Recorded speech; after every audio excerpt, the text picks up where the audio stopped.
approved. I'd ask the clerk for a roll call, please. President Michael Schaefer. Here. Vice President Robert Uden. Here. Secretary Arthur Perry. Here. Director Nicole Wiltshire. Here. And Director Cheyenne Wright. Thank you.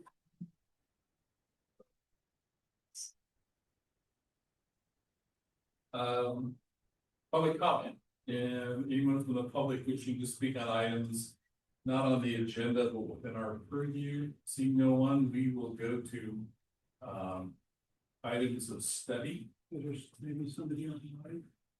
Oh, I'm sorry. Any public comment? I'm sorry. No. Okay. Then we'll go to item 1, energy storage system. Yeah. Thank you, Mr. President. So when the district acquired this building in 2016 and performed some tenant improvements, one of those improvements was to ensure that our emergency operations center receives backup power. So this building does have the capabilities of having backup power, but it only powers the emergency operations center. It doesn't power the entire building if there was a power outage. In 2018, the board and the district installed the solar panels on the rooftop for energy efficient power. And after we installed those panels, we staff thought, why don't we look into acquiring, installing a battery energy storage system, or BESS, that could really serve as a generator to power the entire building. And we looked at a BESS system for a couple of reasons. One, it's getting very difficult now to use generators because AQMD is putting on some stringent requirements on these generators. So that's one thing. Secondly, having a BESS system where it would provide the solar panel would be the backup power. It's to be more environmentally friendly was the second reason. So we budgeted appropriately for this study. We went out and did an RFP, did the best value evaluation, and we awarded the contract to Alley Bridge Energy Solutions. And so they have concluded their studies, and they're prepared to share their findings with you and online to share their findings with the study, along with some repairs on the solar panels, is Rebecca Whitestein. She is the president from Alley Bridge Energy Solutions. So I'm going to turn this over to Rebecca. So Rebecca, the floor is yours. Wonderful. Good morning. Can you hear me okay? Yes. Okay, super. Thank you for the opportunity to pull this study together and work with your staff. They were really great in helping us get the information we needed in order to do the evaluation. My name is Rebecca Whitestein. I'm the president of Alley Bridge, and our team pulled this summary together for you. Next slide.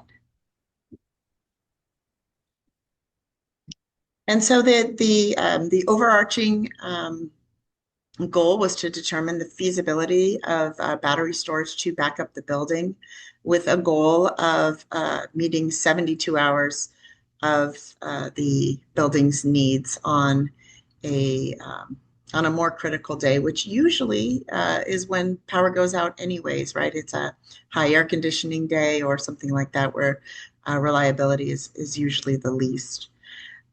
So we looked at providing the full backup and looked at the viability of the solar being able to fully charge it or not. But as always, power could go out at night or other times where maybe the solar isn't available. And then we looked at various leading top-tier technology options that are being deployed throughout the state, and looked at both the technical fit and the financial costs of a solution for you. And then we also looked at the potential of even adding EV. If you were to add EV on the site, would that be a good idea to incorporate with the system or not? So those are the things that we evaluated. And after collecting quite a bit of data and running models, these are the 3 major manufacturer and system sizes that would provide, in option 1 and 2, would provide your 72-hour backup. And then we looked at what would be the minimum application as well, which is option 3. If you wanted the battery to provide your emergency operations center backup for 72 hours instead of having a generator, a diesel generator. So the first one is the Tesla Megapack. It really is the leading product out there. The challenge with Tesla is that they are getting out of the smaller battery system space, and so it's very hard to get what in this case looks large, but for Tesla is a smaller battery application. It's a great platform. It has a very large footprint. In this case, it's equivalent to, 4 to 5 parking spaces in your parking lot, and maybe even slightly larger with setbacks. And then the second option we have here is the Generac system. What you see here is a 3-cabinet configuration. To power your building for 72 hours, you would need 3 of these 3-cabinet configuration, which again creates a very large footprint of maybe 6 to 8 parking spaces to serve the building for 72 hours. And then this last one was if you were to look at your battery system in lieu of your current diesel generator for the EOC. This one has a bit smaller footprint, but it's still not small, taking 3 to 4 parking spaces. And next slide, thank you. And so, what do they cost? There's battery systems still are not they're not very cost effective overall. They are still there's quite a bit on the incentives, but the prices are coming down, but they're still fairly expensive. They do not do anything but store energy. So you're basically creating any savings you would have would be an energy arbitrage as opposed to your solar, which is actually producing energy. This is just storing energy from both your solar and from the utility to be ready to deploy in any emergency situation. But we've shown, again, the 3 scenarios with the Tesla Megapack system. There is a federal tax incentives. However, they require everything to be designed, installed, and online before the end of next year, which is unlikely. It's very challenging, and it's fairly unlikely because of the lead time on the equipment. But we did want to show that it does still exist if you can pull it off, if you can get a piece of equipment that maybe was canceled from somebody else's system. They're roughly installed with the battery system and the remaining components that it would require to put it in. It's roughly $2 to $2.5 million installed. After your incentives of 30 to 40%, if you were able to get it done in time to get the incentives, it reduces the price accordingly. And there are some energy savings by being able to use the system a bit for basically energy arbitrage. So you basically charge it when energy costs less and deploy it when energy costs more, a demand shaving type scenario.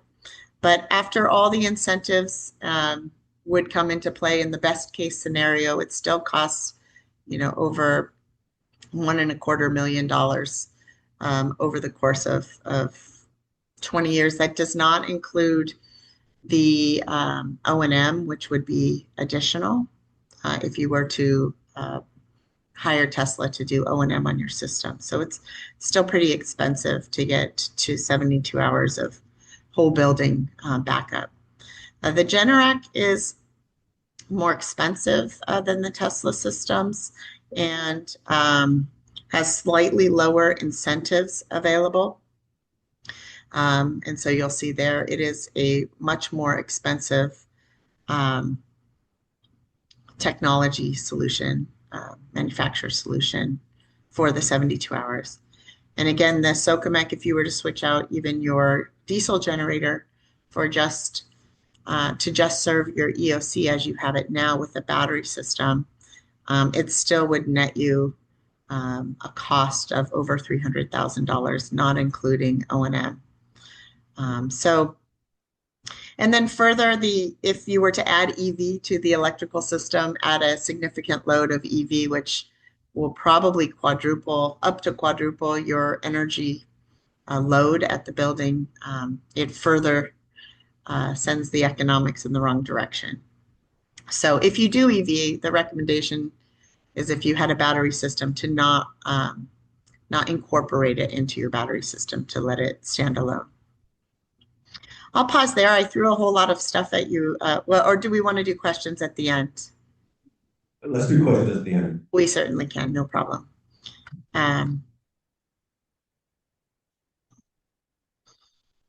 All right, so pivoting over to the solar. So when we went up to the solar, there were quite a few issues with how it was installed. There were improper connectors, things were crimped. There were leads in various places that had additional wiring that it didn't need and was causing some issues. It was some of these crimped connectors were laying on the roof, which could cause an arcing and was not a really good safety scenario as well. So we were also hired to go up there and fix all of that, replace all the crimped connectors with the proper connector types that are installed correctly. And then also we clipped them up off of the roof, so they're not laying on the roof. So if you get any puddling or anything like that, you don't have your electrical connectors sitting on the roof. So we addressed all of that as well for the whole system, which is great. Next slide, please. And then you also had some solar panels that were not producing electricity anymore and providing it to the building. They were having issues. So we went up there and troubleshooted all the issues and found that you had some equipment as well that had some issues. So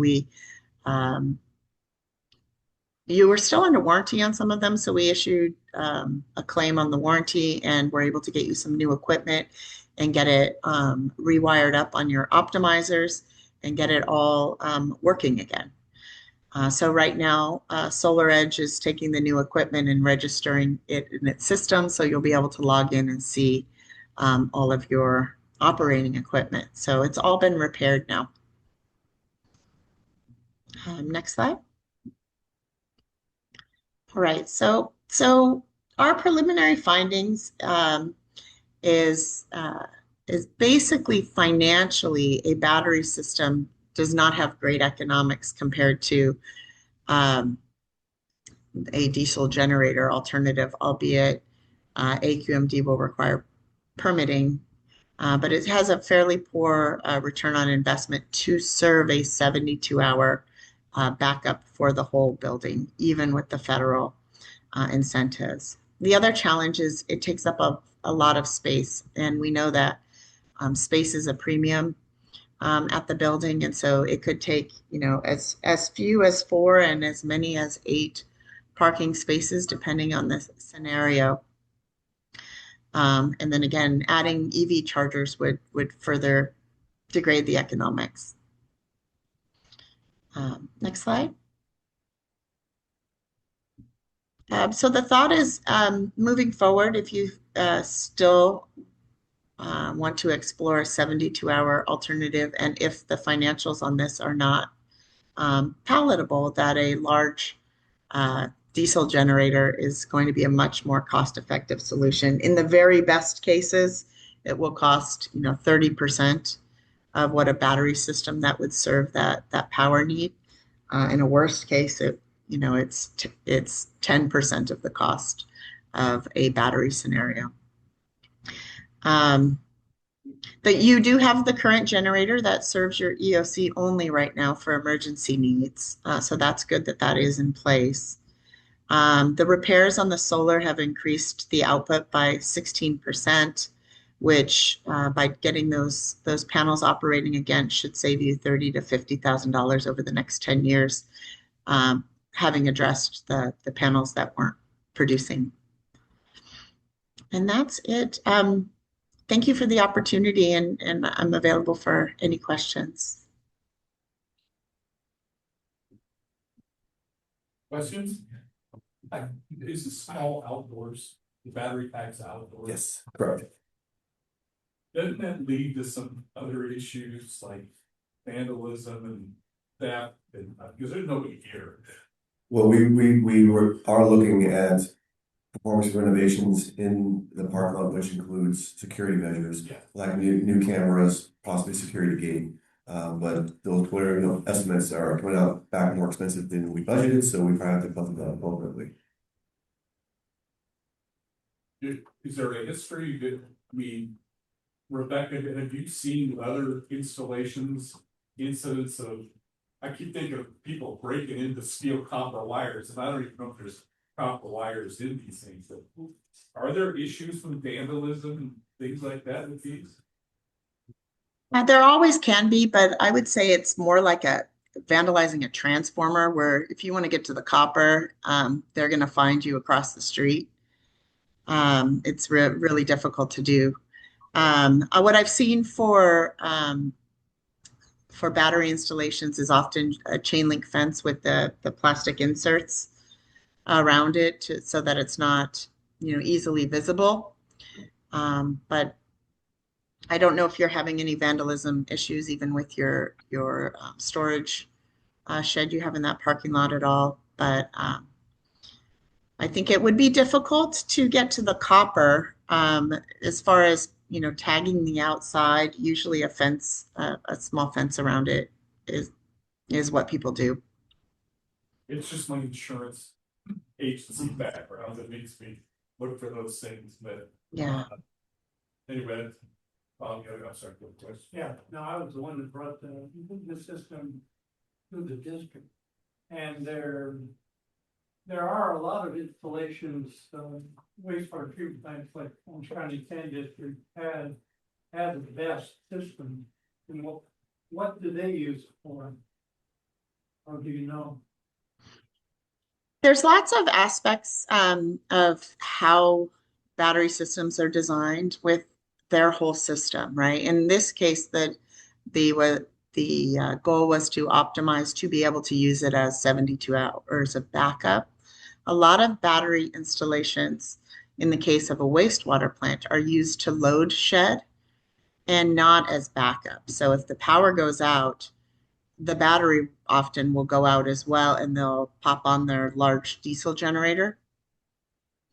And so a lot of it is kind of the economic arbitrage of their utility bill by shaving the most expensive peak power at the wastewater plant, which I think is usually like 5 or 6 in the afternoon in most of them. And then and discharging the batteries at those peak times so that they can lower their overall cost of their energy on their bill. Yeah, I expect that's, I used to run the sewage treatment plants, and we had deals with Edison for load shed. Mm-hmm. Made us handsome, but they installed the best system afterwards. Maybe that would just supplement that load shedding capability for Southern California Edison. Mm-hmm. Yeah, sometimes. Oh, go ahead. Oh, sometimes you'll see at a wastewater plant they have a lot of land, and sometimes you'll see a large scale solar installation where they're integrating the solar with the battery. It's storing solar energy to deploy. In your case, you don't have a large solar system, but that's another application. Sometimes you'll see it in if a wastewater plant has a lot of land around it. Yeah, the other question, one benefit from your doing the study was we figured out that the inspection and installation on the solar system was abysmal. Abysmal at the very best. So I think that savings of, $30,000 to $50,000 still wouldn't cover, even the cheapest, best system. And I think your explanation that load shedding is the reason why, systems that I'm familiar with use it. And I didn't understand that. I think I appreciate you uncovering at least solar panel opportunities. Question, are you thinking about repairing, all the repairing done, is that gonna be adequate for your thoughts, or do we need to upgrade? Upgrade our facility? I'm sorry, so the repairs are all done, everything's upgraded. Is that where you would stand, or you would upgrade? Oh, can you repeat the question? I can't hear. Yeah, so Director Perry is asking if we should upgrade the solar system, the solar panels. Is there any way we can upgrade it? I don't know if we can. I think the economics of like retrofitting the panels or doing something like that with more efficient panels, you have the best economics right now, which is a paid for system that is producing. The incremental benefit won't offset the cost of replacing it, if that's what you're asking, of retrofitting it.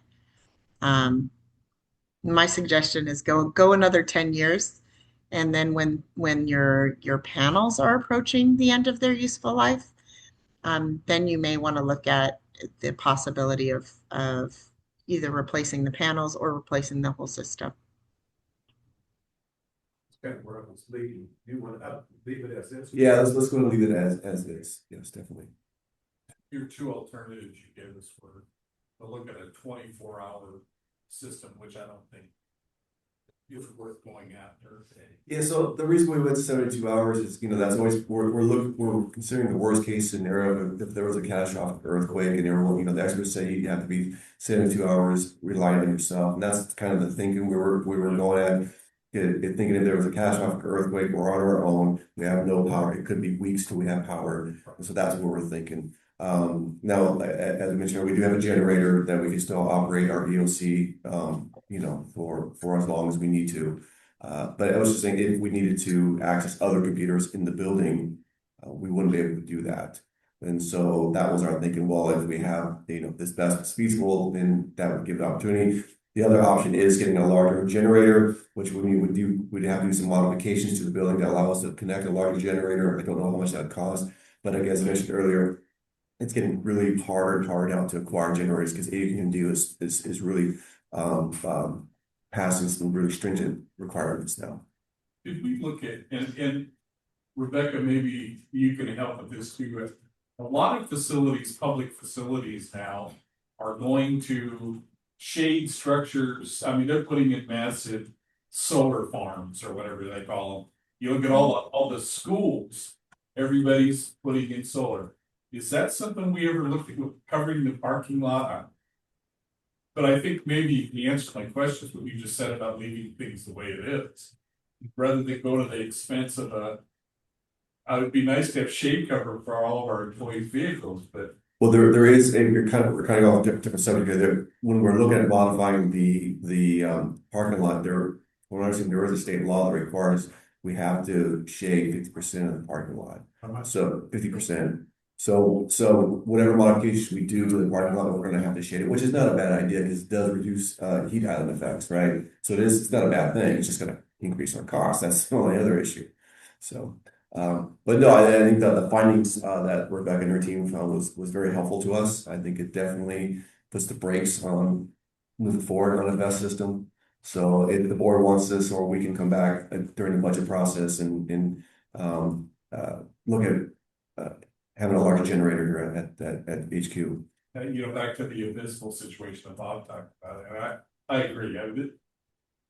To have this kind of stuff on a system that you we pay a lot of money for it. Yeah, and I'll take credit for that. We just didn't do an annual inspection, and so that's my fault. That's on my, I'll take blame on that for not putting in a regular annual inspection. So we'll moving forward, we're gonna start doing that. So I'm gonna reach out to Rebecca to give me a proposal and do some annual inspections so we don't experience this again. Good idea. I have one other question. Are you sure? Okay. As long as it's. So yeah, thank you for the presentation and, my questions are more along the, like anchored with the staff report. So, the president's conclusion is the best system is too expensive with poor ROI as a 72-hour backup, even with federal incentives. And then I was looking at, your guys' alternative actions, so either a smaller unit for 24 hours or, we just mentioned the larger generator. So my question is, how often have we lost power for more than 24 hours in the last 20 years? More than 24 hours, I would say zero, but we've had lost power here for I'd say a good 6 or 7, 8 hours full day. Full. And our Sorry. system capacity can support us for how long? So the generator, depending, it can probably last about 24 hours. So if we added in small 24-hour vests, maybe we'd be at a 48-hour, and that's for full capacity, or That would be for full capacity, yes, for 24 hours if we do a smaller generator. But right now the generator right now would just again for the EOC can last for 24 hours without before refueling it again. We have to bring fuel to refuel it. Okay. Yeah. And then, yeah, have you guys done an assessment of like, in the event of an emergency, what functions would truly be necessary, right? Like, I'm assuming the entire building wouldn't completely 100% be needed. So And that's if what we taper yeah. it, we actually could elongate it. Yeah, and that was I'm thinking when we designed the EOC. Well, we brought a generator. We don't need to power the entire building, right? We just need to power the EOC and the servers. I think the servers are also very important. We need to make sure the servers are powered up. So that was our thinking. And so we could also, if you want to, maybe we can also look at maybe just powering one side of the building instead of the whole building. Yeah. So it's an option we can look into. Yeah, like you just mentioned, servers or briefly comms to send some stuff out. Yeah. Turn it back off. Yeah. And so basically we don't know what a 24-hour vest would cost because we just went with the larger scope to start. Rebecca, can you give us a ballpark what that would cost and what size if we went 24-hour? Yeah, can you do you mind whoever's navigating the slides going back up to the one with the 3 pictures of the 3 batteries? Yes. That one right there. See option 3, Socamec, right there. That is sized for just the EOC for 72 hours, but it also conveniently is very closely sized that if you doubled that and you doubled that solution size, that should get you 24 hours of the whole building. And so I did do some math that if you're able to get the federal incentives as well, then the net cost will be roughly $750,000 to get 24 hours to your building. Versus a large 100 kW diesel generator with, all in permitting the whole thing is probably 250,000-ish, 200 to 250,000 to provide, the equivalent amount of power for the building. Your limitation would just be the fuel, well, the permitting, obviously you have to get through the permitting, the fuel, having enough fuel. And then if you're storing fuel, the fuel management, because you can't just have diesel fuel sitting. So that would be part of what you would have to evaluate. But for a battery system to serve 24 hours, it's going to be roughly $750,000, and it will be roughly 1.2 if the incentives, the current incentives go away, or you can't get the equipment in time for the current incentives. And spacing is still going to be an issue, correct? Say that one more time. I'm sorry. Spacing, it'll still take up quite a few parking spaces if we. Yeah. In that case, you're talking about 8 or 9 parking spaces if you doubled that system. So I think that's the other big issue is where are we located? We're very limited. EOC only, and then if we did the hybrid right? So we had a small BESS system and the existing generator. So I'm thinking basically like the minimum viable products of a backup to just elongate the time we currently have. Yeah, so Director Wright's inquiring, we can still use our generator, but then also offset that with a smaller BESS. And I guess the question is, what's the smallest BESS you think is feasible to install? Right? Um, 24 yeah, hours, the entire building was 750, so what about just 24-hour for EOC only? so 24-hour for the, oh, I see what you're saying. Instead of this 100 kW, something smaller. Yeah, Heard of that? I mean, to offset your current diesel generator, right? So, Yeah.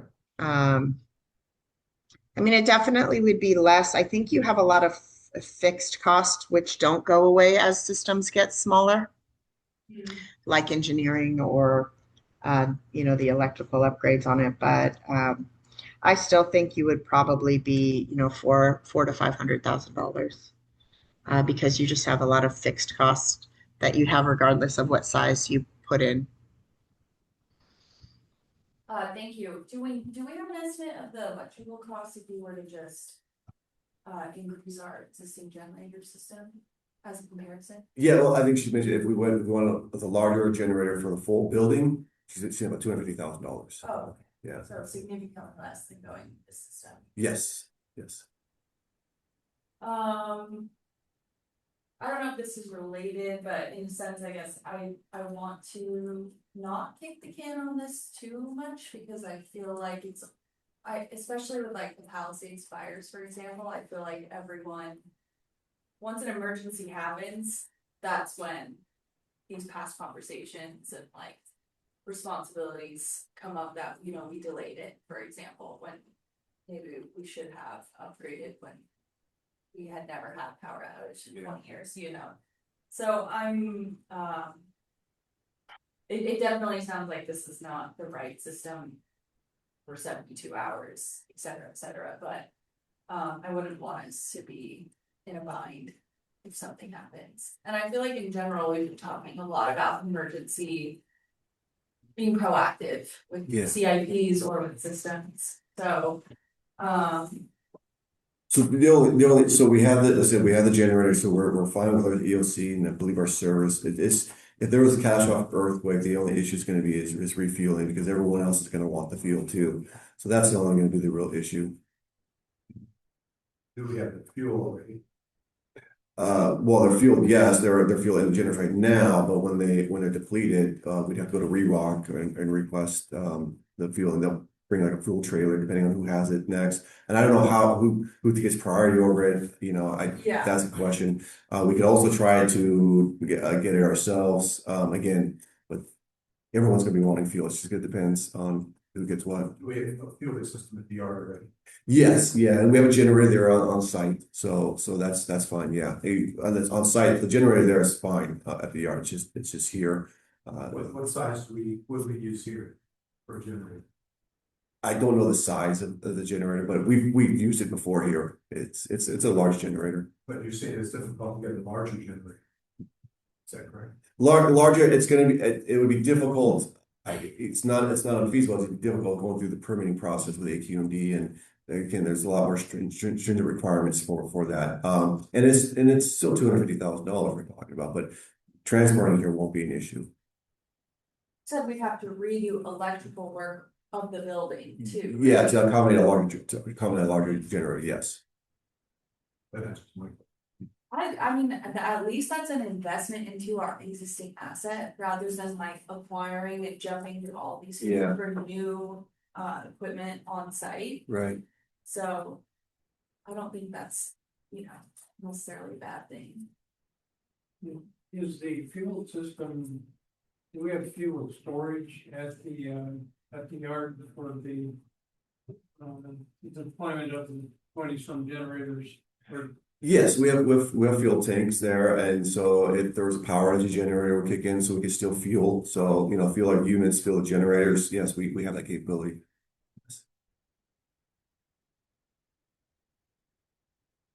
I like what Ryan suggested about kind of a hybrid way to go a little bit lean on the costs. I like the idea of adding the sort of improvement to a building, that's good. And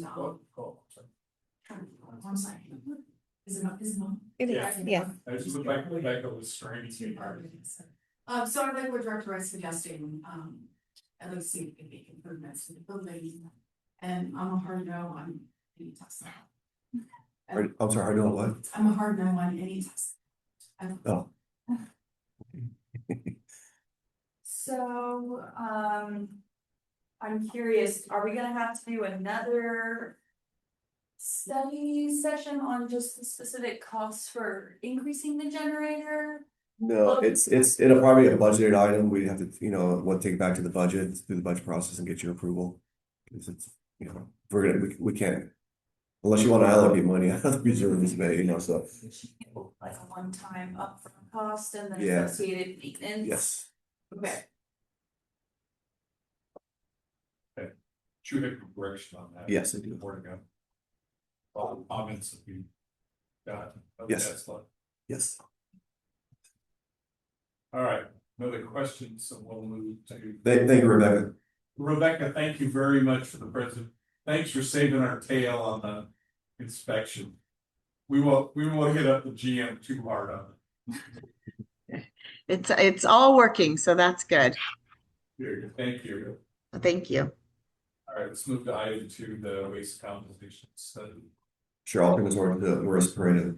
Good morning, President and Board. City Grade Consulting has completed the 16 waste composition studies that were scheduled for fiscal year 25-26. And my valued president of City Grade Consulting is here this morning to provide an overview and findings of those studies. Thank you.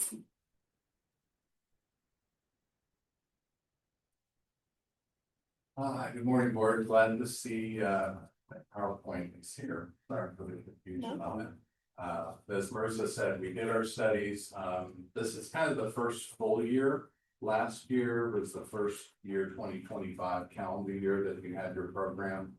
But we did all our starts in the last 6 months to give the program a chance to mature. These were, over the course of the year, 16 studies, 8 recycling, 8 trash. Next slide. So, again, the 16 rounds, I use 75% as the baseline. There's really, some leeway in the regulations, but if the regulations want to be reduced by 75% the amount of organic certified in the landfill, I think that's a reasonable measurement. So again, we look for that level of proper separation. And again, I mentioned, this is the first year, and our methodology is the same. We have a load come into CRNR, it's dumped, we lay out a random group pattern, and then take 200 to 300 pound samples to extrapolate the load. Next slide. Right. You said in our staff, within the staff report that you quarter what you want to sample. Do you put that in barrels and take it somewhere else to sample, or do you do it on site? Yeah, well, we use like 33 gallon size trash cans, actually go out and go down to the ground taking samples, so we get the small and the mid size on a grid. And usually it takes 5 or 6 cart size samples to get to that 200 to 300 pound. But yeah, we lay out a grid. I have a random dice feature where I'll say, okay, row 3, column 11, that's where we're grabbing it from. And it has to be random, because you can sit, it's like, well, that part of the load looks pretty good, let's just take that. No, it needs to be random to be a representative sample. So you got the sample on the ground, and do you put it in the trash cans and move it to another location, finish the process? Just a different part. All the sorts are done behind CRNR's MRF. There's a large area there where they do the bin rentals and the seed dumping. And so the truck dumps there. We spread the material out with a big cat loader. So it's like a rectangle. We lay out cones, we take the samples, and then we move them to another area. And where they have the big water, it's like pine and stuff like that, that they filter the water through. The far side of that's an area where there's a raised sorting table. And we take the scale over there, we bring the scale back and forth. Use it to make sure we have enough for our sample, and then once we sort everything out, we weigh everything. To see what each item wants. So we know when the material is put in another container and moved. I would think that would contaminate, you talk about, contaminated parts. Well, these are all dry when we do the sorts, so the cross contamination would be pretty minimal. And again, we do allow for some shrinkage, and we typically throw that into the proper category, so not fairly skew what we're doing. Okay. My next slide is prettier, so let's go to number 3.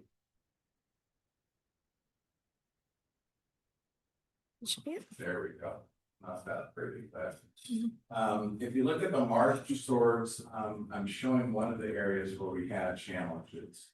The recycle R2 route, that was the lowest proper separation for the recycling sorts. Only 42% of that material was the recyclables that we want to see.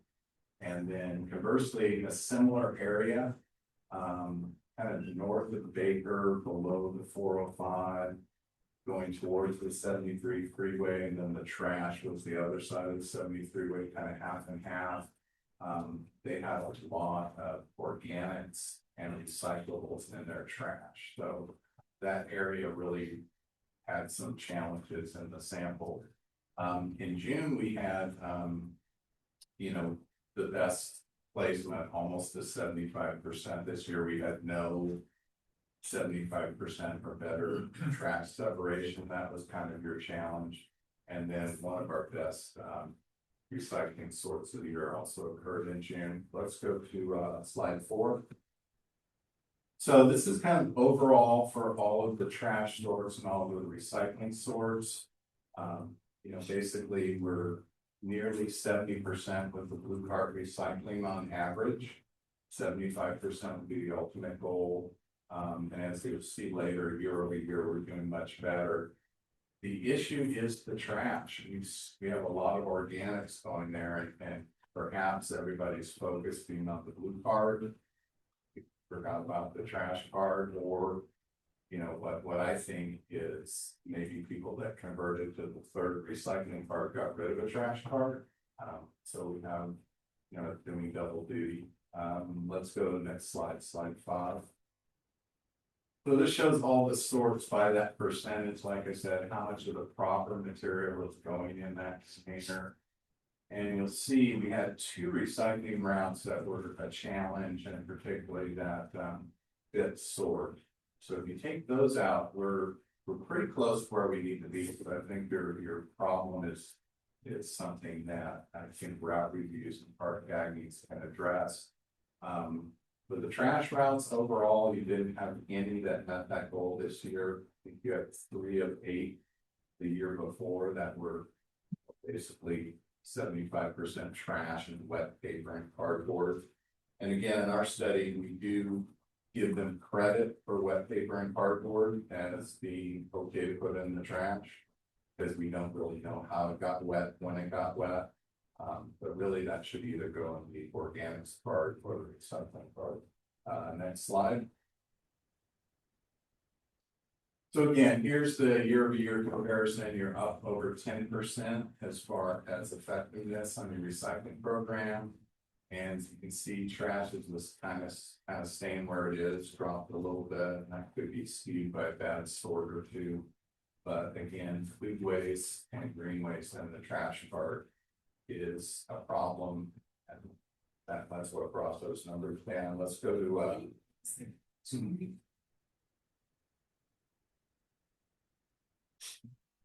yeah, basically I'm saying, education's working well here. For recycling, Yeah, but it's for the food waste in, food waste in the trash and green waste in the trash, and that's kind of a long-standing program. So maybe it's time to re-educate, or cooperate with CRNR and, what happened with those accounts when we went to the three-part system. We've got this route here, we wanna go out and park tag and maybe, I know enforcement's always a challenge, but maybe people that had 2 trash carts before that are park tagged, if you need another trash cart, we can't use the recycled cart as an extra trash can.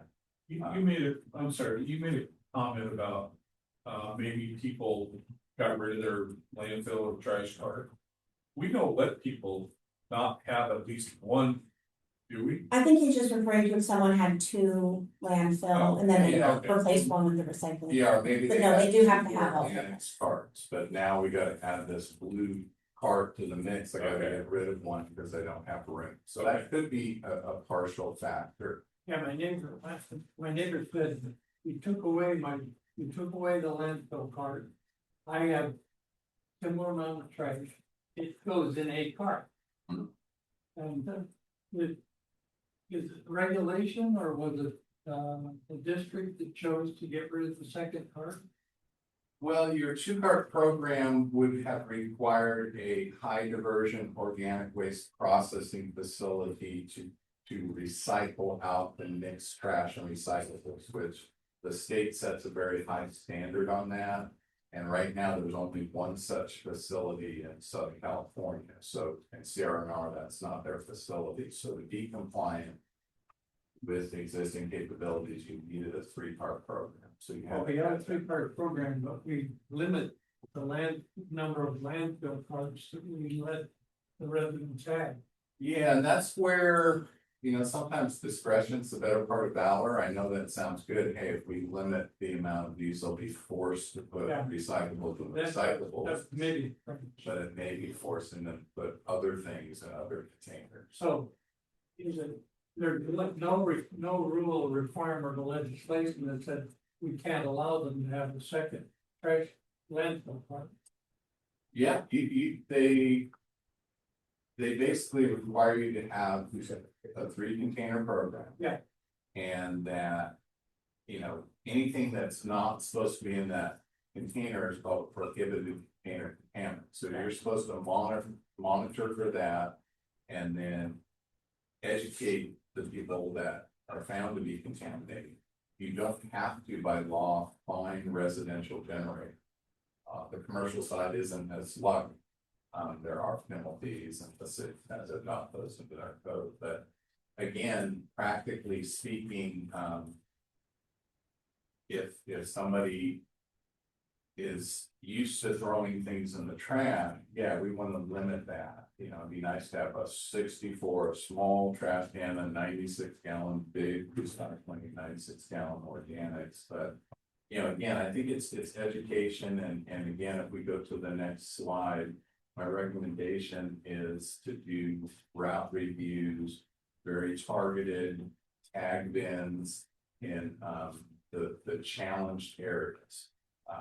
So the R2 route, like I said, that was north of Baker, south of the 405, I call it northeast Costa Mesa, primarily single family residents there.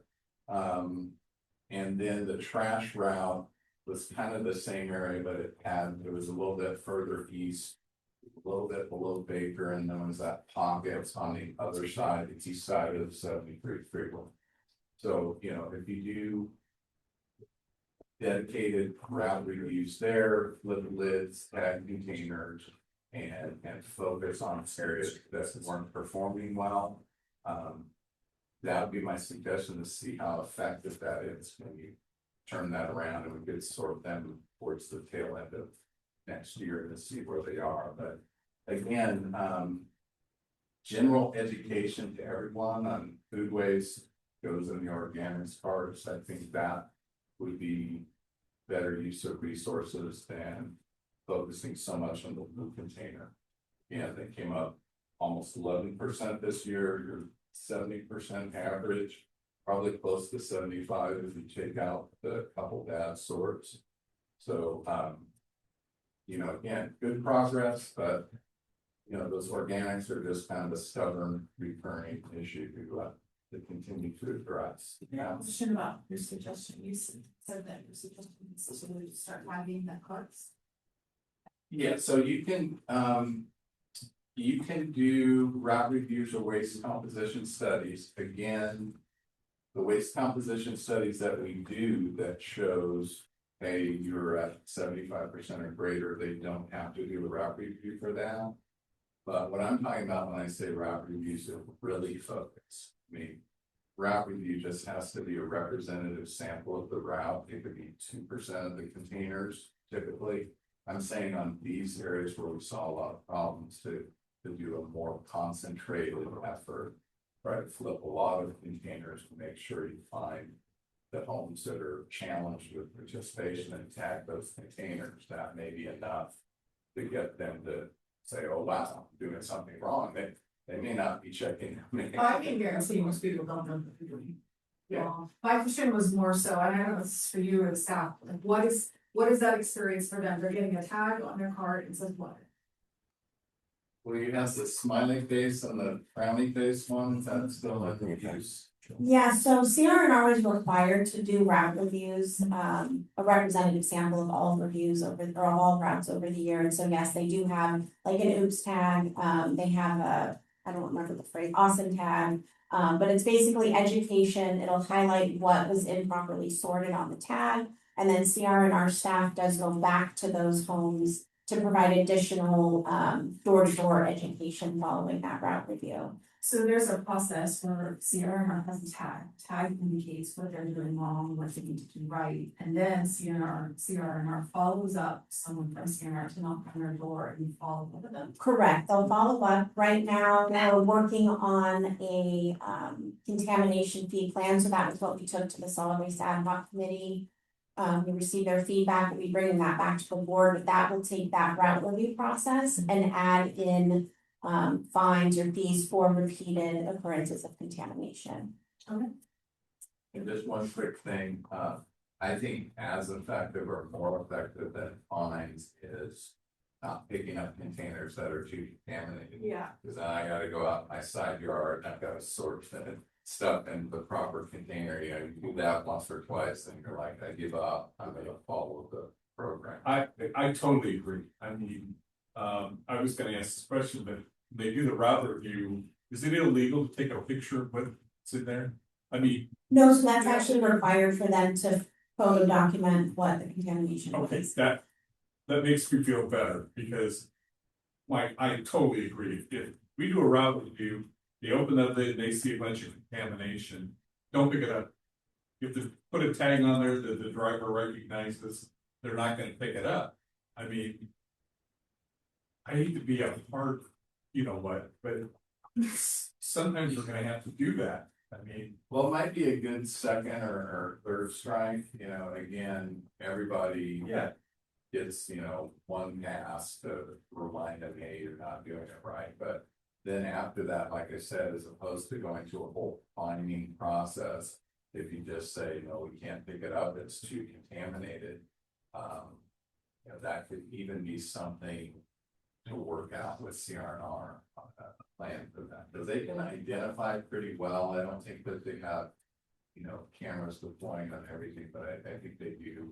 The egregious ones that are overflowing with trash, that's a recycling car, that's like. does that really happen? Yeah, I'm sure it does. They Oh, have the ability to- I guarantee it does, man. So that might be something to consider. So anyways, that's my. Report, I had some nice pictures of what we sort through. You know, it's one thing to look at those pictures and see in mass what we're looking at. We're getting to the point where we need to get, like you said, more individualized and start. I know the people on my block, I see when they have overflowing stuff and cardboard boxes sitting in their landfill part. Unfortunately, it's happening. And, we may need to take a more individualized approach or specific to the people that are causing the problem. Well, and I think that's the advantage of the studies, particularly if we can start getting ones that are above the 75%.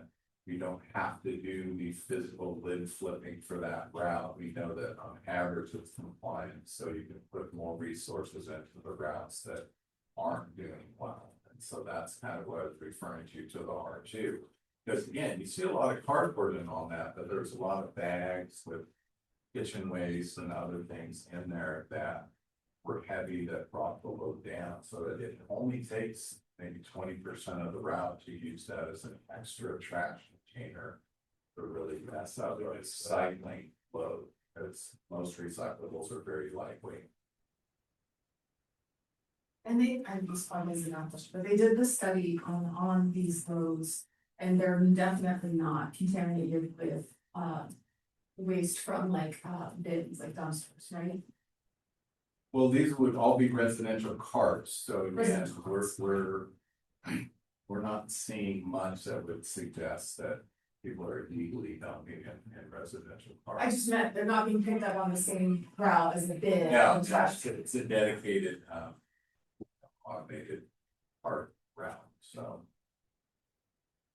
Yeah, we haven't been sorting the organics, because that you're typically 96%, CRNR does that, I don't think that's the problem is getting the organics out of the trash.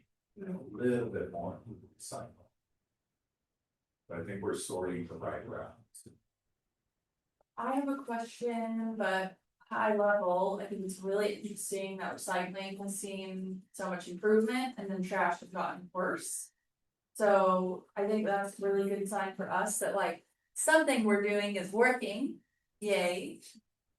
And now we know, all right, they're listening, they're paying attention, so we can try to put our education, messaging, somewhat punitive measures of sorts into trash now and diverting organic waste. Route reviews. Does that include CRNR noticing that maybe they don't have a green card?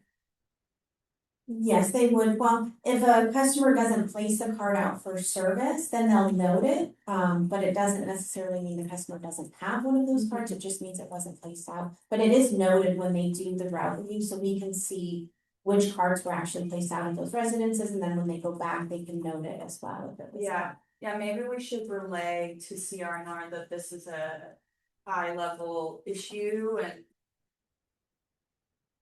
people that aren't putting out their green cards, maybe 2 weeks in a row, we want it to be flagged as maybe we check in on them. I feel like a big part of changing behavior is the inflection point of when you get a second trash can to start recycling, and then the key to the inflection point to organics waste is getting your kitchen pail. So any messaging around, hey, we offer free kitchen pails, you can request one here, scan this QR code, or CRNR bringing one to their home. I think that is probably the most impactful / the most manual solution. But I think these, I know these are required to do, but I think these studies are one of the like best bangs for our buck, because now we know where to really do pointed messaging and where we actually, exactly what your report said, instead of doing some type of general messaging, here's exactly the focus like topics. I do wish you had a map for me. During that individual report. Yeah, I want the macro city view. Ah. So that, because then we can all see it instead of opening every single one, and I would love it to be like color code, like shaded based off of its improvement as well. Right, so it's like it's a darker green if it's improved drastically, or then it goes to the red if it's declining, that just that specific neighborhood. Yeah, well, we could start doing that this year again. You have a lot of routes, so we're not looking at the same ones every year. We're kind of moving all over, but that might be an interesting transition to get to. It's, if we have issues on a certain route this year, then definitely they get carried over and we monitor them through maybe a 2 or 3 year cycle and then see. So like R15 and T15 from 2025, we don't ever do that 15 route again. Well, we have R2, we did R2 twice. Well, it's R1 it's twice. by day, so there's the Tuesday R2, there's a Wednesday R2, there's a third, so You know, basically, I think they have. I think That's 8 trash and the 15 might be, they have 5 trash per day, and then the 15 is like a special, I think it's, it's the Well, they're using little the special tiny truck, that does right. the mobile part. Oh, okay. I mean, and I feel like we talked about this last time, that although there aren't, maybe it's not always the same neighborhood. We have a lot of data about the very specific demographics of every single, how does it work? What is the voting? There's a term for like precincts. The city had, well, the districts, right, that's each of us, which is still quite a large diverse household data, that's not specific enough. Very specific voter precincts, the city, we already have done, and we're not the city did like some master plan. On the demographics that live in every single, like, it's a very small chunk of a neighborhood. And that would tell us even more about, what we were talking about, the marketing stuff, like. The channels we would talk to them about, maybe the tone we would do. If it's young renters, that should be a totally different approach than the, wealthier, older homeowners with older kids kind of thing. For example, not gonna brag, but R2, sort 8, the best one, that's my neighborhood, which is like all high density, it's like west side and then east side, like right up to Newport. So I'm like, oh, okay, that's really interesting, like. Us young working renters, like, we're doing pretty good. Don't know why, maybe we just have less space, so it's like gotta separate it, get it out of there faster, but. Whereas you're saying your neighborhood is like really one of the worst, okay, that maybe mail will work better there, And we're all the old, curmudgeonly, Those tags might work better, That's I got a question. Yeah, I think that's kind of those are my final thoughts, but I. Find these, it's like the data I'm hungry for. So it's very like satisfying to see and hear about these trends, and it's not what I would have expected, actually. Yeah. Of course, I have a question for you. How much money do we generate from people renting extra beds? I don't have that number on me, but I can get it for you for the additional cards. Yeah, I mean, yes, close estimate, $7 or $8 that you. It's over $100,000. 100,000, yeah. What happens if we just open up the program, people could get extra beds at no cost, maybe that would solve Bob's problem. And then it would just cost us $700,000. I think if you allow people to get extra trash cards at no cost, then what's the incentive to recycle? Right? I mean, you want them to change behaviors, meaning you want them to buy more. They would change when they had the extra cards, because they're throwing the trash.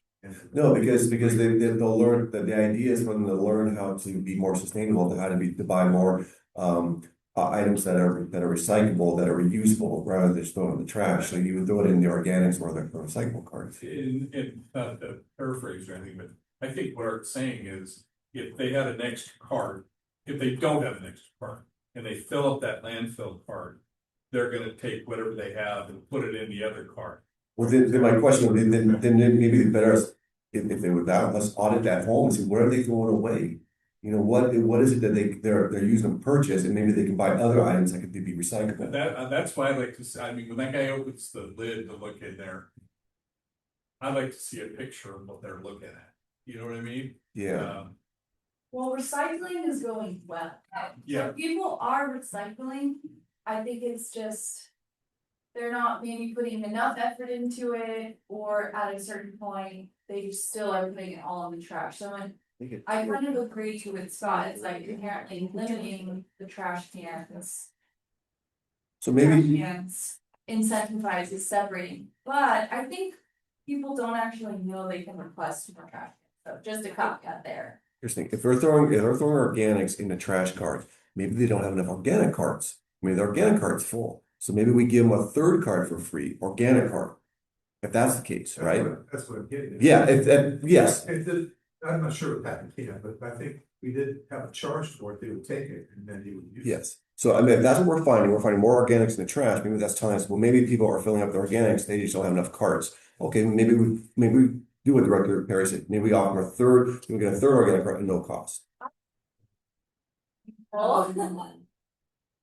People decide to separate organics at the point that they're cleaning up, making dinner and putting it in the trash. Not at the moment that their organic waste cart is full. I will say, I think the recycle bin gets full and then you're like, well, can't shove any more cardboard boxes in there, so I'll just plop it into my landfill cart, right? That's why I'm like big on the kitchen pail. Like, the moment you would decide to not put your organic waste into your normal trash, you're not gonna put it in your recycle bin. Cause your recycle bin typically doesn't have like a lid on it, like in your house, I'm talking about. But I'm kind of the belief that I think people maybe people don't have enough trash cans, like they just kind of fell through the cracks, or like, we had a storm and they lost a trash can. Now I'm starting to speak personally. And they don't even know they can request more. But I'm curious and think we would find that there's a deficit of people not having the amount of trash cans they're supposed to have as a baseline. That's my big. So Yes, we do yeah. know that everybody does have at least one of each card based on the audits that are done. So if one does go missing, hopefully those customers will reach out and let us know, but we do know that everyone has at least one of the 3 cards that they were delivered to those customers. And you know what, let's be realistic here, How for a minute, because how long have we been on the free carts? A year and a half? Fourth quarter of 2024, I Yeah. think is when you typically. We knew going into all this, that there was going to be a certain amount of time before it all got rosy and everybody did everything right. I think we're still in that honeymoon period. It's gonna take another couple of years, honestly, to get behavior where we need it. So I don't wanna overreact to all this stuff, because I think we're seeing some signs of progress. The recyclable thing, that was really encouraging to see that. But I think we still need to be mindful of the fact that we're getting used to, people are still getting used to all this.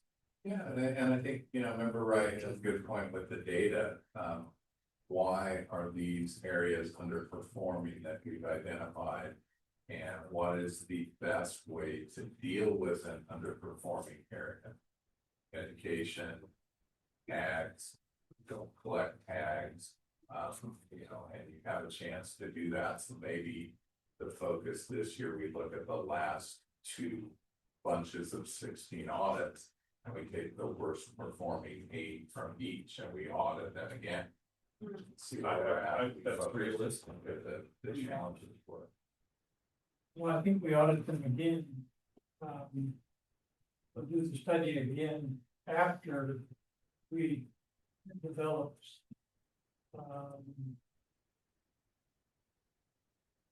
The social media approach that we use for the recycle cards. So it's organics and trash.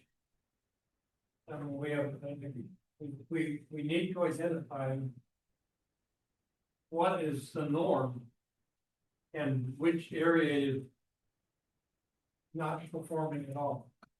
And I think we also get stuck on, I don't use the kitchen pail, my wife wouldn't use it for lumber money. But I do recycle, I have plastic bags and we, we sometimes have to put them in the refrigerator, or we wait for the green waste guy to come by, or our landscaper, to put it in there. Happens to be the same day. So, I think we can figure that out. We have figured that out individually. It just, we need a new plan. We need additional plans, we need additional strategies. And we don't, and I think sometimes we get locked into fails of the answer, but they're not. Having one landfill bin is the answer. Maybe not. and it was 204 or something, when we gave everybody in the community that wanted 295-gallon landfill carts. That's all they got.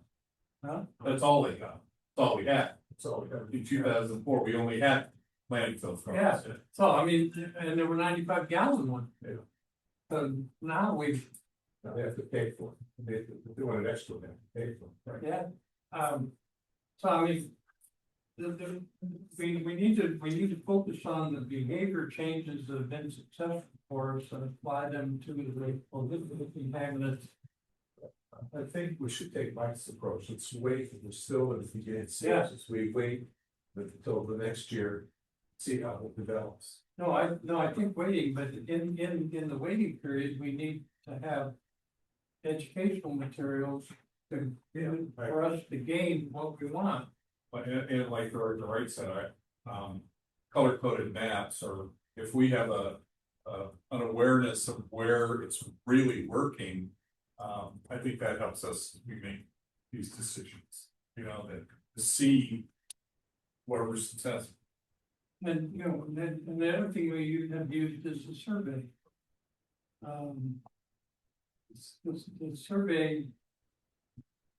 The survey gave us that some of the demographics that Director Wright was talking about.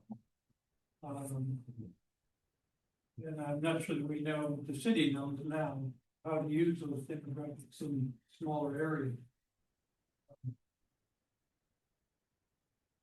We have an ad hoc committee, or we have a board directed staff. Come up with, I think, an ad hoc committee on social media.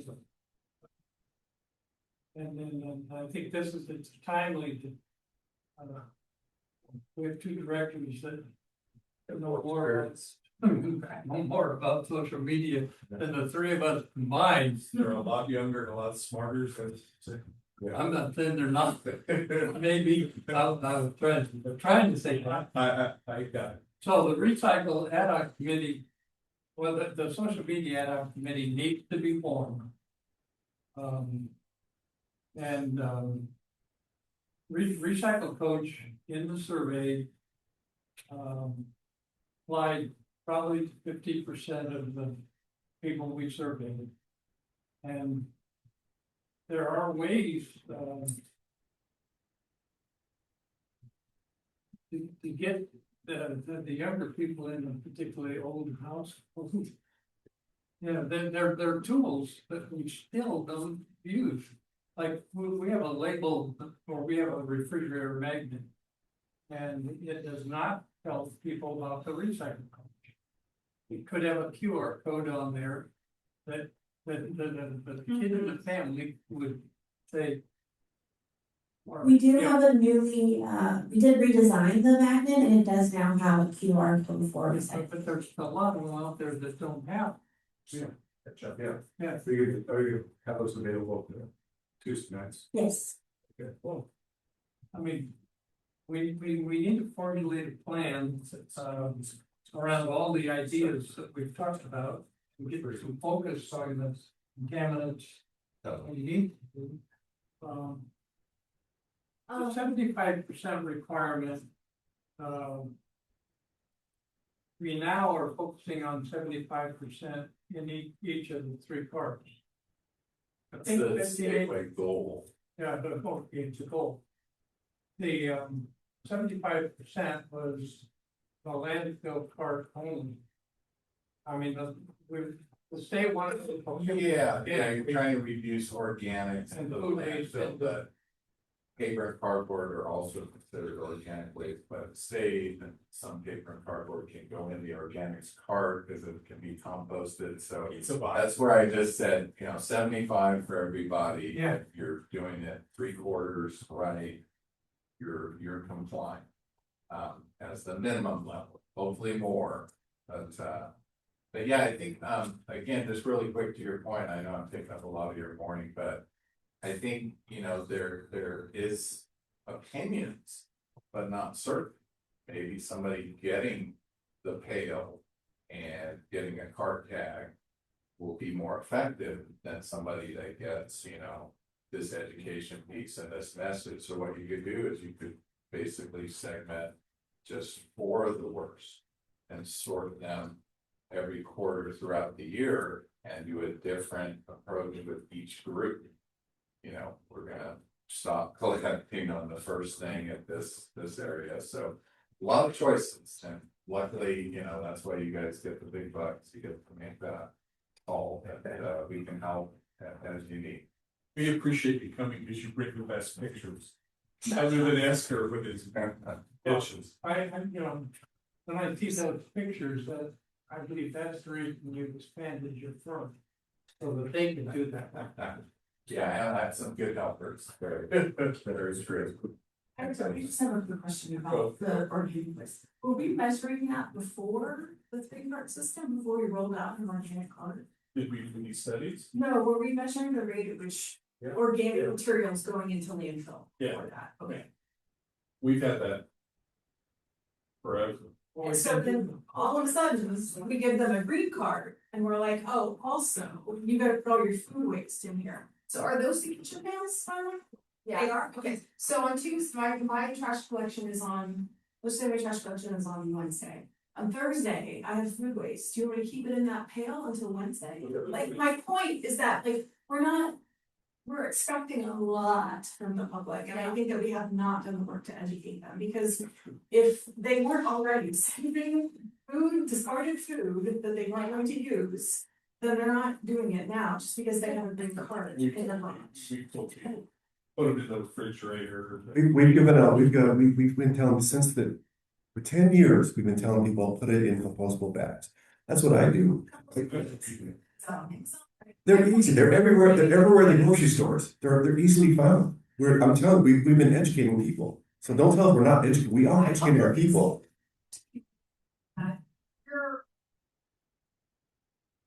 we're asking a lot of the public. It's not a lot, it's not, like your food waste in a compost, I do it at home, Do it. it's not. There are people who are like diehard who do it, and that's awesome. But the point is they don't saying get compostable bags. Average person. Get compostable bags, okay, well, I mean, I have other things on my mind that I'm. You just go down the grocery store, you all the trash bags, there you see them, compostable bags. It's not that hard. Be like the guy behind me at Vaughn's the other day that, you know, I take a green bag and I put my animals in that green bag, then I save that green bag for trash, right? Right. But this guy behind me was, We're talking about the he was public. getting paper, you know, like, but you're right, We're talking about the public overall, we're not talking about individuals who excel at this. yeah. And I think that we're overestimating. I'm not saying people are dumb, I'm just saying like people have a lot going on in their lives. So I think that education, to be more specific, and when I say education, I'm thinking, okay, this is where you get the bags, this is how you store it, this is how you do the thing, because if people don't have a process, if it's something that they're not used to, they didn't grow up with, they didn't see it modeled. I think it's gonna be difficult to get them to do it unless we model it for them. Like, you have to walk people to the thing and say, here's the thing, now go take the thing and do this other thing. Like, that's all I have to do, is to be really specific. No, I think you're totally right, and I don't think it should be received as like a defensive criticism of all past work. But it's important for you to say that about just normal people that are not reading what they get. Myself, Sure, yeah, I have other things to do.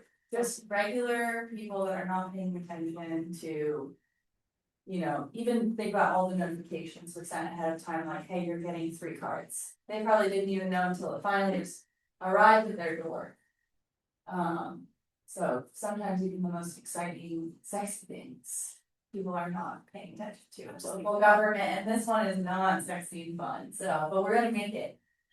Well, you know, we need to figure out the hook. To get more people involved.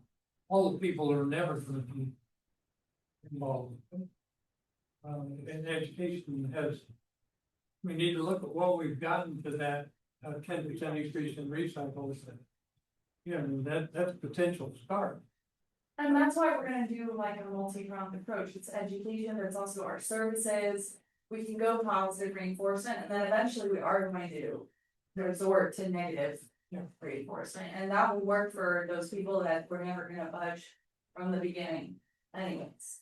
If you're doing the work, let's move on. We need to get our code first. Thank you, Ryan. So he, thanks, Mike, so he can get back out there and take care of it finally.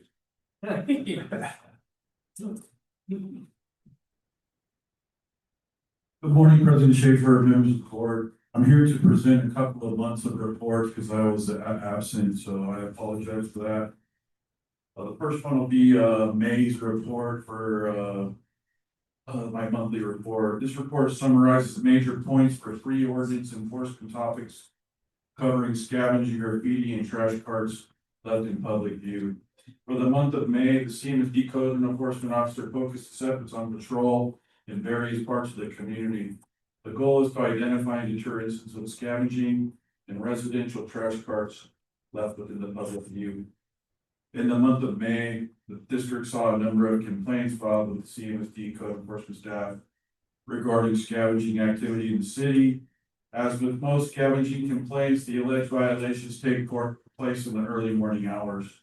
In order to address resident concerns, I'm out in the streets by 6:30 in the morning. In the month of May, I caught 3 scavengers with the maps on the back. One of them's on my every other Friday in the alley over there behind Mendoza Mission. Been having a lot of contacts over there. Any questions on that so far? Trash container enforcement. In the month of May, there were a few customer complaints reported at district headquarters regarding trash cans in public view. The following is a list of all locations where trash cart violations were found and addressed by the courtesy violation notice possible process.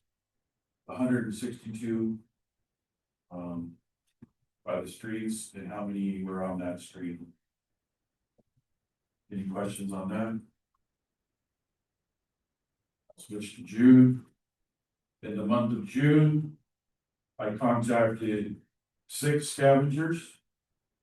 By the maps here, throughout the community.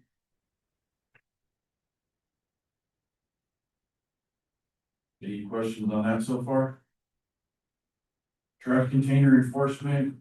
In the month of June, there were a few customer complaints reported to the district headquarters regarding trash carts in public view. Total cases that I closed in the month of June were 4. I started my manhole recording process, so these were just ones that came in and as complaints, so I closed a couple pieces. The last report I have to give is going to be a 5-year scavenging report. This report summarizes scavenging activity from 2021 through 2026 year to date and identifies major trends, recurring locations, and recommended actions.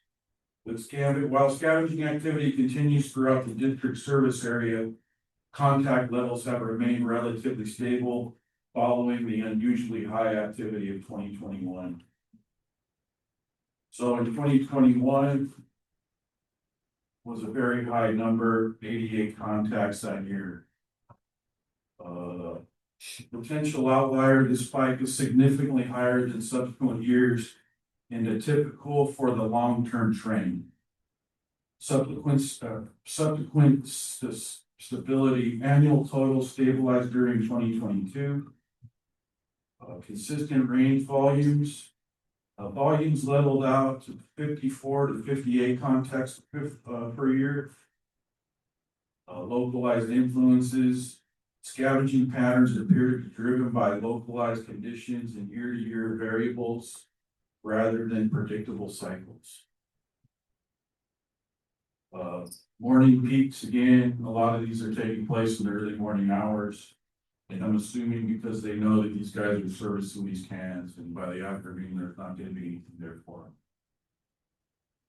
Enforcement operations, again, I'm doing daily patrols in these trash areas, starting off in the very early mornings. Doing targeted monitoring. I mean, if I've caught somebody in that area, I'm absolutely going back there. proactive and reactive, situations. Again, if I've caught someone, I'm gonna react and be back at that same location to look for them. Visual presence, again, me in my car. Monthly activities fluctuated throughout the year without a clear seasonal pattern during the reporting period while across the district service area. Targeting monitoring. These reoccurring streets pinpoint specific zones that require ongoing continuous oversight. Among these would be Eldon, Wallace, appear consistently throughout the entire reporting period, which is on the west side. Widespread need, because activity is distributed across the service area rather than a single cluster. Localized enforcement is insufficient. District-wide coverage, maintaining a broad district-wide enforcement coverage remains a critical operation priority. So again, I'm going to every trash day, every day of the week, except every other Friday when we're out. Enforcement operations, again, daily patrols, targeted monitoring again. Fridays when I'm hitting those alleys multiple times a day. And proactive and reactive patrols. And my physical presence in those communities on those trash days have been a big deterrence. I will conclude my 3 reports. I want to thank you guys for your patience. Any questions on any of those 3? Good job. This is really helpful, these maps and showing where with your dots is really helpful. I think it's pretty fair, hopefully not just me, but everybody, that we have our biggest issue on the west side on Monday. Is there more dots in the red zone? Is there any correlation to the fact that you guys can correct me if I'm wrong, but I think there's more homeless outreach services on the west side than there are any other part of town. You're correct, sir. Do you have any correlation with folks? I don't really see, because, you know, I'm on the west side on Monday mornings. Yeah. And I also see the line in the soup kitchen, you know, someone cares. So it tells me that majority of the homeless people are, you know, getting their services instead of scattered. I appreciate you saying that, David. I think that's a positive thing. I mean, Absolutely. I mean, again, you know, it's, you know, make contact with some of these individuals. Some get it, some don't. So is it more like professional scavengers that are, you know, making this a job then, rather than like a rogue homeless person? I wouldn't say professional scavengers. If it was a professional scavenger, I would see them with like maybe a truck and load it down with recyclables. I'm catching individuals with like a bag. Okay. So that says to me, I'm just going cart to cart. And then once I, you know, talk to them and you know, I don't just drive away. I kind of stay in that area because of the visual presence as well. those professional guys, somehow they seem to have really good radar for people who are putting large item pickups. Because I remember when we used to schedule, yeah, it was probably before your time with this, but where we would tell the community, for your trash route next week or 2 weeks is your large item pickup. The professional guys had a field day. I mean, nothing was full left. And I think that's industry wide. I mean, it's gonna be one of those, where these guys that are going around picking up scrap metals from people's properties are doing everyone a favor, or truthfully. Yeah. I mean, we've had some people, you know, hey, I'm kind of worried if someone was to fall on my property, get hurt. Am I liable? These aren't those kind of people. No. They're literally just wanna get the metal loaded up and onto the next house. So I see them regularly because they're in trash days. And there's one guy with a white F-150, he's very nice, doesn't speak a lot of English. But I've seen him stop and pick up trash for people, that trash truck, you know, drops, so. Again, I think he's doing a service to the community, and he's not going into cans. You had a violent incident with someone, right? I did, unfortunately, it's been a while, and This gentleman was under the influence of something, I believe, and just my first contact, his eyes were dilated with a sunny morning, so I mean, he should have some color in his eyes.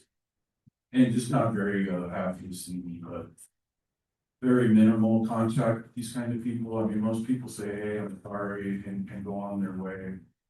It's part of the job, I think, is and encounter some people that are gonna do whatever they think they wanna do.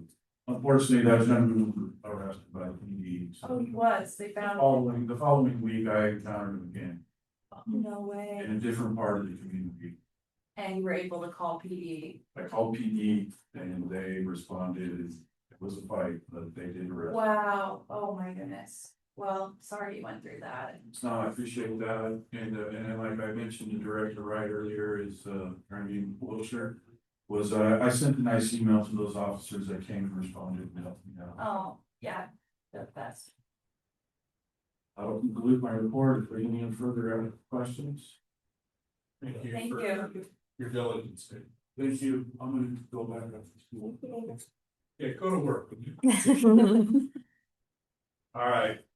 CSBA, Scott. you good? Yeah, thank you, Mr. President. So, there's an open seat on the CSD Board of Directors, it's seat C. And so the elections is going on as we speak, and we need to turn in our ballot. Staff is seeking direction, from the board on who do you want me to, elect on behalf of the district. There are four, candidates in your staff report. I do mention that, Nikki Winslow, she is the director, or they call her director, she's basically general manager of Altadena Library District. She is the incumbent. There are three other, individuals running, for that seat, I believe. One of them is an elected official, John Horst from Tribute Canyon Waters, he's elected. Linda Sedmak, she's appointed. Cemetery districts are appointed by the Board of Supervisors, so she's appointed. And then Jason and Nikki, they're staff. So which one do you want me to vote on behalf? I'll just speak real quick. It really, to me, it boiled down between Nikki and Jason Daffron. Valley Sanitaries. I don't know, do you know Jason? at all? I don't know any of these individuals. Oh, you don't? No. Okay. Jason just seemed to have some pretty good qualifications. Do you have any feedback on how Nikki's performed as the? No, I don't. I know Jason's hungry. He ran last a couple years ago. I think he's done this. He put his name in the hat before, so he seems very hungry for this position. Nikki, I don't know. I've heard some, there have been some CSD articles or something on some things she's done, but looking at the qualifications, Jason Daffron, he's really involved both locally and regionally and nationally, it seems like.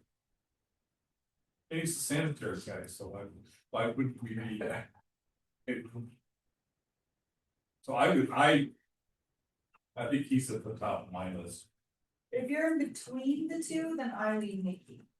Okay, I'm not between, I think Jason. You're leaning Jason, okay, what does everyone else think? I go with the incumbent, I'll go with Mike's, Jason. Oh, Bob.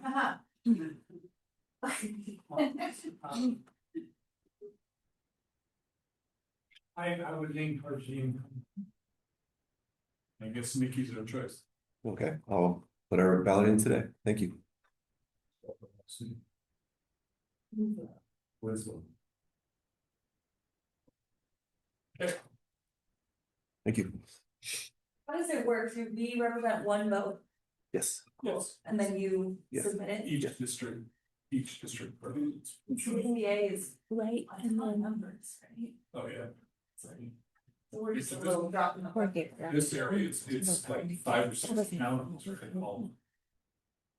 Yeah, it's southern section. Yeah, it's Los Angeles, Orange County, San Bernardino, Imperial, San Diego. Yeah, it's kind of. Okay, cool. We are to closing items. World Committee Director comments. I do have one comment. That's to wish Director Wright a happy birthday. That's field day. I believe you have something French. The French are playing for the World Cup today. Oh, So- yeah. Well, the plan- That's going to be insane. Spain's gonna kick their rear end. Honestly. Those right hands up, come on, here's a little go. Spain's really good, But there You're are right, top four in the well. world are playing. yeah. Scotland got eliminated, so I didn't care. All right, any other direct Thank you, comments? I'm so happy to be spending my birthday with you guys. Sorry, Go ahead. I just, are we fully coming? Yes. Well, my comment is more, maybe not.